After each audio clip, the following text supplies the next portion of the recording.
Welcome everyone to another episode of, I know it said live with Rob and Cale, but Cale's mad, so it's live with Cale and Rob, where we're going to explore everything marketing and more. We're going to talk about a bunch of stuff. So today we have a guest, Vikram, who literally graduated hours ago from UBCO.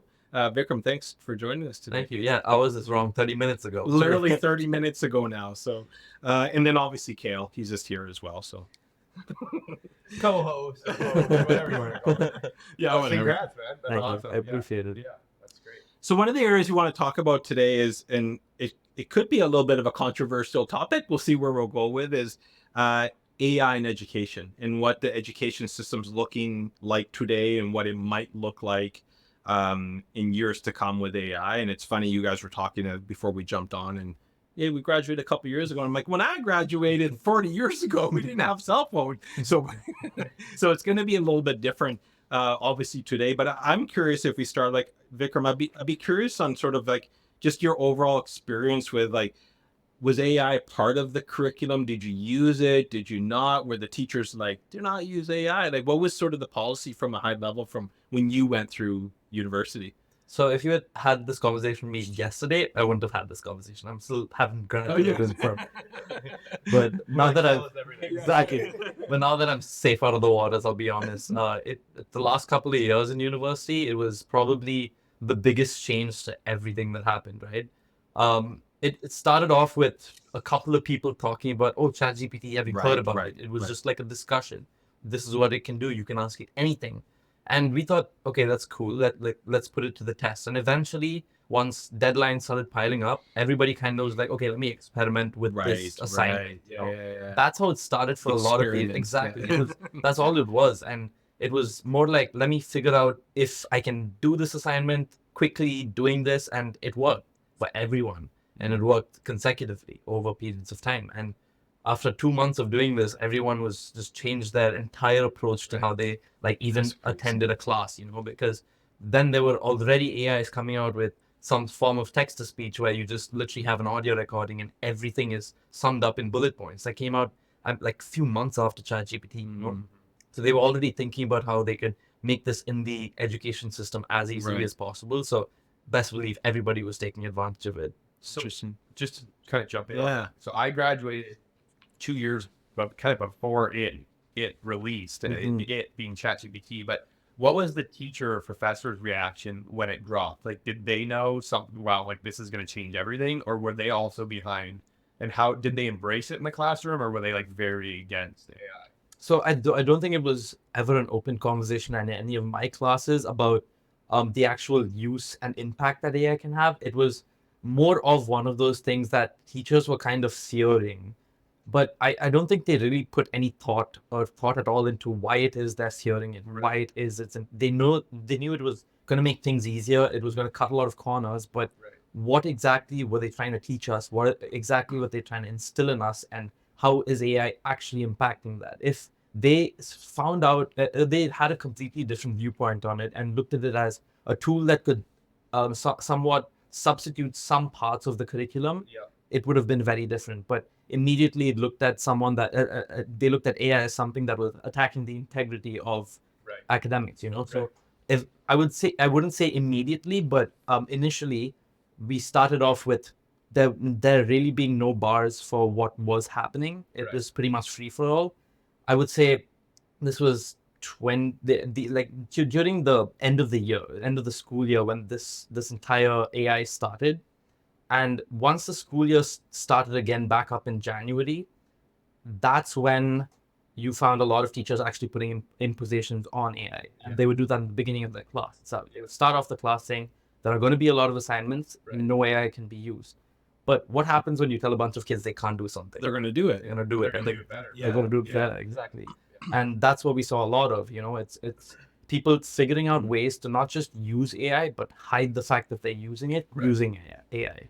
So that could all be done, not even using multiple different AI, but you could just have ChatGPT make your content for you, hide the fact that it made its content for you, and also do it in a way that you're going to get a good grade. And that's a win for all students, because otherwise they're going to take 6 hours for one assignment, versus the 15 minutes it takes for each part of that. But I wonder how much is like, and we probably should have had a teacher on here when I asked this question. I mean, because it's not, but like, did it come from fear of like, am I going to have a job in the next 10 years? Because I mean, I don't know where AI is going, but it's going to disrupt the education system, period. And I mean, Cale, you're experiencing it in a sense of working with clients through that. But there has to be from a teacher perspective going, okay, what's it going to do to my profession? Like, am I going to have a job in 10 years from now, 20 years from now? Like, I don't think it's far-fetched to say that whole system is going to be turned on its head with AI. And I think that to your point, Rob, and to your point as well, is there's a difference between teachers that embrace it and schools that embrace it and be like, okay, it's here, it's not going anywhere. So how do we add it? How can it supplement kids with learning disabilities or personalized education? I remember when I was in high school and I went to college, I was an entrepreneur. I was interested in my business. I was interested in development and technology and patent processes and all of these things that I might have not been learning in my day-to-day courses. But I got the streamlined education. I got what the one-size-fits-all thing was because that one teacher couldn't service 30 different concepts. Right. And I think what AI is going to allow us to do is service Jerry and Jimmy and Johnny's real passions at a younger age. And that will breed, better entrepreneurs, better doctors, better nurses, because those people can get into what they really want to do. Yeah, absolutely.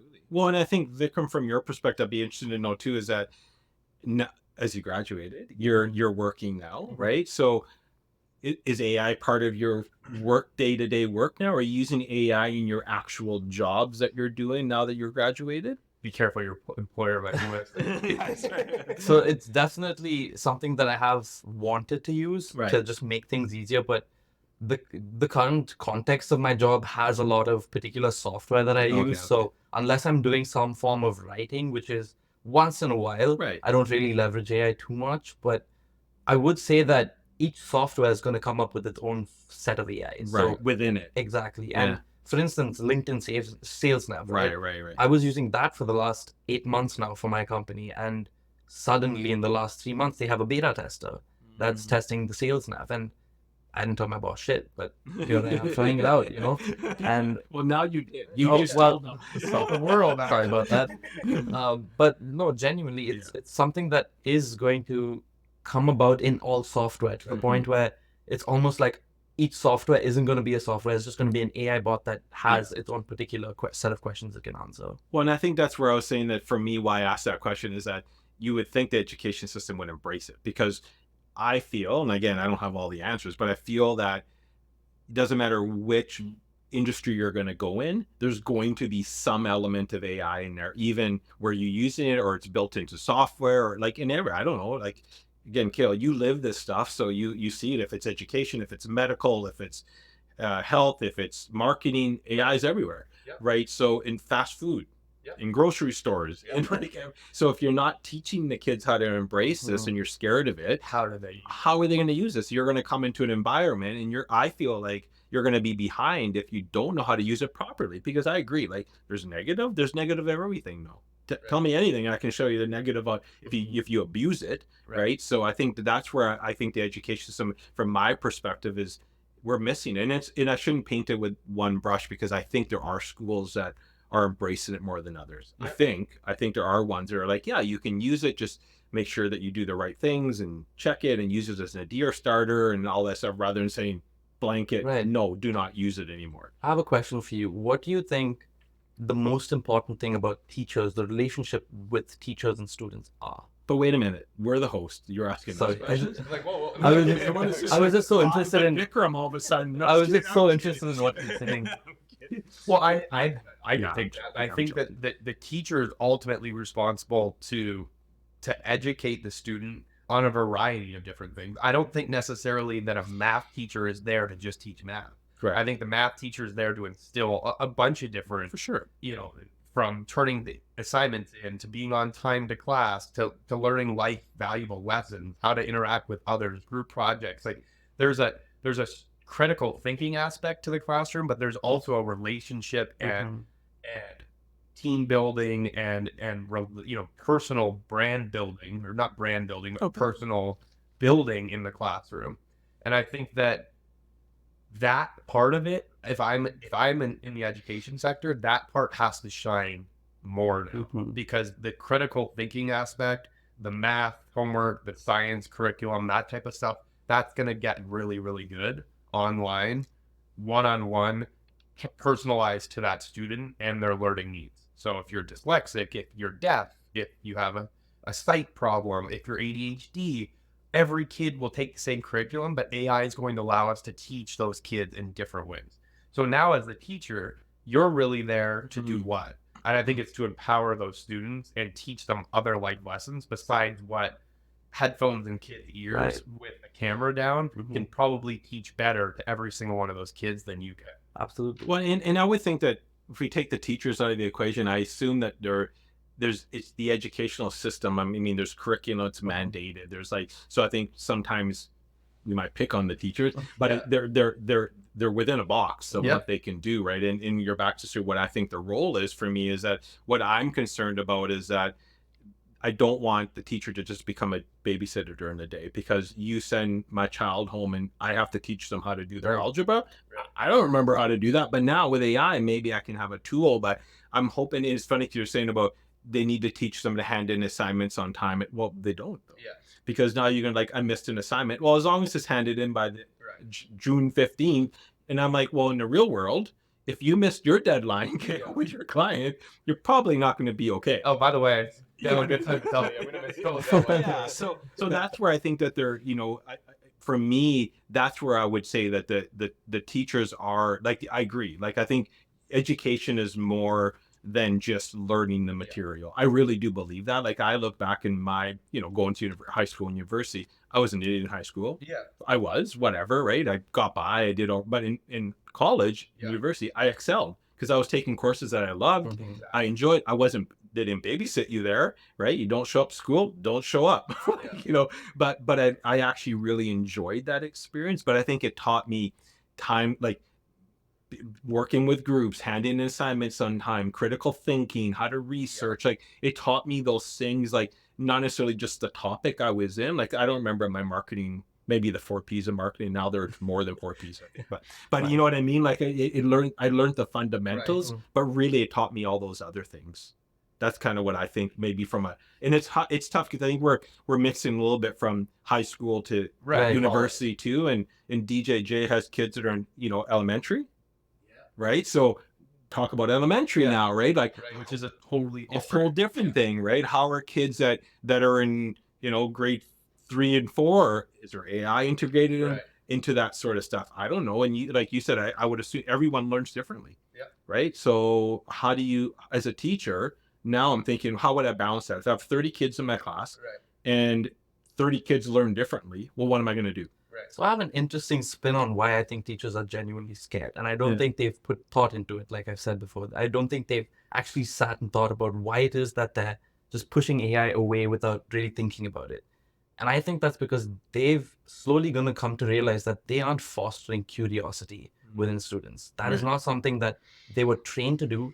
That is something that has to come from a passion within them and a realization within them that they were curious once about what it is that they're now subject matter experts at.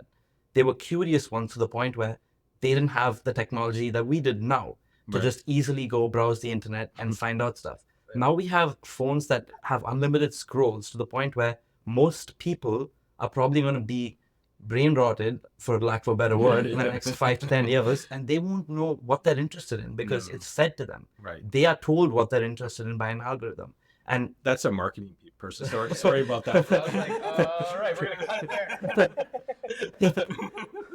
No, but I totally agree with that, and I think that that's what we have to get back to, right? Is and I think that that's really the space that I'm working in right now. Is how do we match a student with something they're passionate about as early as possible in that space, right? Because maybe it's not as much about writing an essay as it is about critical thinking. And I think teachers really see that, right? They're not necessarily saying, hey, I want you to write a 5-page essay. I want you to learn how to critically think. And I agree with that. And I support 100% teachers on that. But how can we get kids to critically think about things that they're interested in? Because if you would have came to me when I was in 9th grade and said, hey, Cale, write a 5-page essay about entrepreneurship and about whatever, Elon Musk, or write me a story about Shakespeare, I would have taken the Elon Musk thing and thought so much more critically. Right. And AI now has the ability for that teacher to easily look into 30 minds and say, okay, these are the different things. Let's match these kids with this and have them extract that critical thinking on a student by student basis rather than just a one size fits all. And that is powerful, to have kids critically think all in the same way in all different areas, unique areas. Yeah. Well, there's Seth Godin, who's one of my marketing idols. I watch. He talks a lot about the education system, and back to, I think you had said it correctly, that he feels like the education system just creates sheep. Yeah.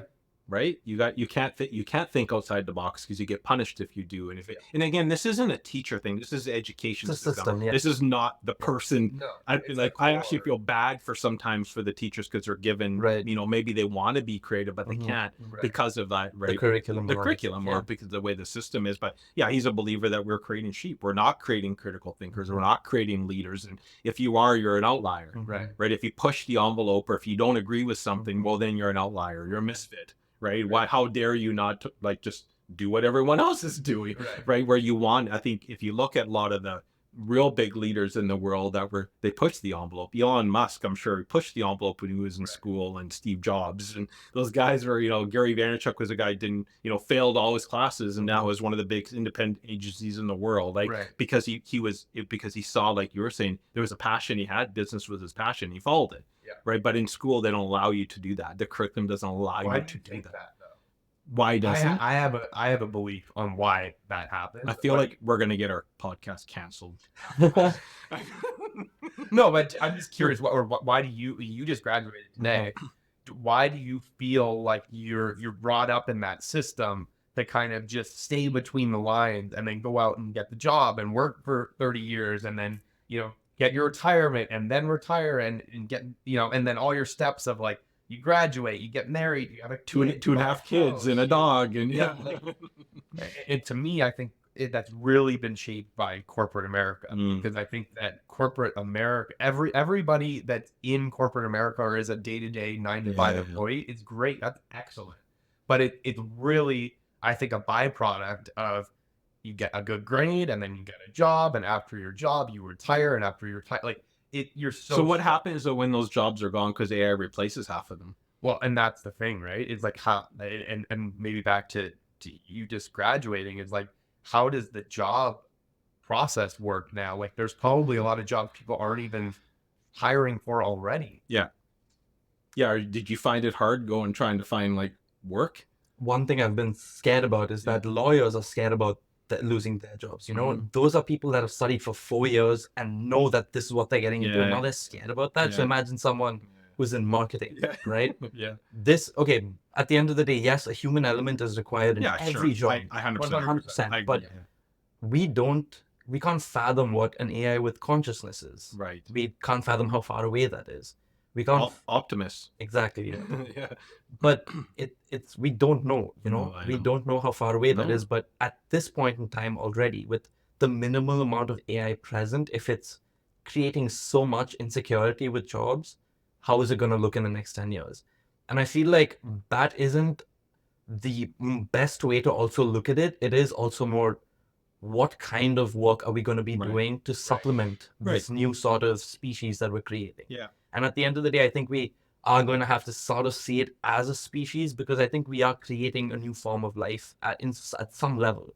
It's going to have a capacity to teach us and create curiosity within us. And I think that's super important. If we are able to use AI as a tool that can foster some form of curiosity, I think everybody will be able to find some job in which they are able to leverage that AI and improve on their curiosity and do something amazing with it. And the key to that, I think, is kind of what I'm trying to preach here, is that curiosity, that one thing that person's going to find that they're going to be good at and be interested in, be passionate about, is going to be more important now than it's ever been. Right. Because it doesn't, right now you need those people, right? Even if you're not passionate, I need you, Rob, to work and be a strategic thinker. Right. But 10 years from now, Rob, I have this strategic thinker that can think of everything with or without you. Yeah, right. But now I need your passion about X, Y, and Z Right. to take it to the next level, or to Right. be more personal with it.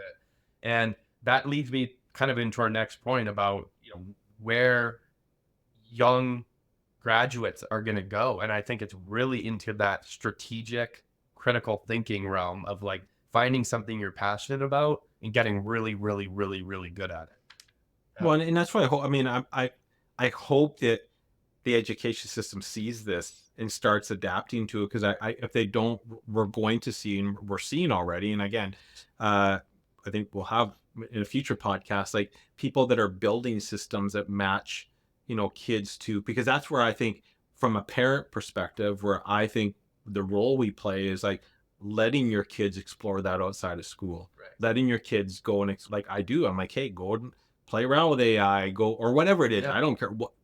Be a ballerina. To me, it doesn't matter. Go find your passion outside of school as well. But if I think back on like, I imagine the time when did you guys any of you use encyclopedias? You know what encyclopedias are? Yeah, yeah. I think my grandfather. Yeah, exactly. Like, But Jay and I had encyclopedias at home. So the day that Google came out, was there a discussion in the education system saying, well, now we can search online. No, you better go back to use your encyclopedia right. to do the research. And it's like, okay, it's stuff that was printed in 1978. Like nothing changed in the last 30 years. So like, but isn't that the same sort of thing as we're talking about today? It's the next evolution. It's the next evolution, but it took a while to it. Right. And I think if the system doesn't get there, I'm concerned we're not going to have people that are critical thinkers. Right. Like, so how do you do that? So you graduate sheep, as Seth Godin say, well, how do I take the sheep when they're 19 years old and turn them into critical thinkers? That's hard to do, right? Yeah. And that's hard to do if you're not going to critically think if you're not excited and passionate about something. Yeah. Especially In whatever it is. Yeah. Like you're past having to turn in an assignment. Now you have to find what makes you tick. Yeah. I always tell people that if you can find what makes you tick, then going to work is easy. And turning in an assignment is easy. And writing an essay is easy. And I think that today, the education system, in my opinion, doesn't do a good enough job early on in the process of helping Jerry and Larry and Jimmy find their passions and focus the education on that. Right. And around that, frame it around that. They might still write essays and do math and whatever, but frame it around what they're excited about. Right. And that's what I'm working on right now, is how do I pair those students with the right content and the right educational resources to make a basically tailored experience to every student in that classroom. And if you kind of look at it like before the advent of AI and everything else, why is it that everybody definitely was passionate about something at some point, right? But why is it that they didn't pursue it? And in my opinion, it's because of the fact that they had to choose between passion and having a small sense of insecurity until they got to a point where they're secure financially and otherwise, or choosing a secure route where they might not enjoy what they're doing, but financially and stability wise, they're fine. They're able to figure out other ways to live their life outside of work. Right. But now we're going to get into a point where it's sort of like you have to follow your passion and live with that insecurity with no real other option, because they're going to be very minimal options, You got it. But do you think that people are finding, like you just graduated, you found your passion, you're in it right now, maybe you haven't found yours yet? Like, do you find because I like my parents, I know my dad hadn't graduated, but you go work at the mill and you go work at the city and you're there for 40 years 50 years until you retire. Now maybe eventually you went into school for something, but you might find a passion somewhere else, which could be totally different. Do you find people are finding that later in life now, and it's okay? Like, you're okay exploring, where when I graduated, you're supposed to go get a job and you're supposed to my son graduated and he still hasn't found it. He's a year and a half out of school. And I'm like, it's okay. Like, you'll find it. Like, it's okay. Like, go maybe try a couple things, travel, whatever you want, but you'll find hopefully your passion at 25 or 26. Well, it never used to be like that. It used to be like, you go work, right? Do you find your network or your friend group is like, have they all found their passion for the rest of their lives? I think the people who say they have are liars. Okay. No, I'm kidding. He's calling out all his friends. Vikram's friends. He just said you're all liars.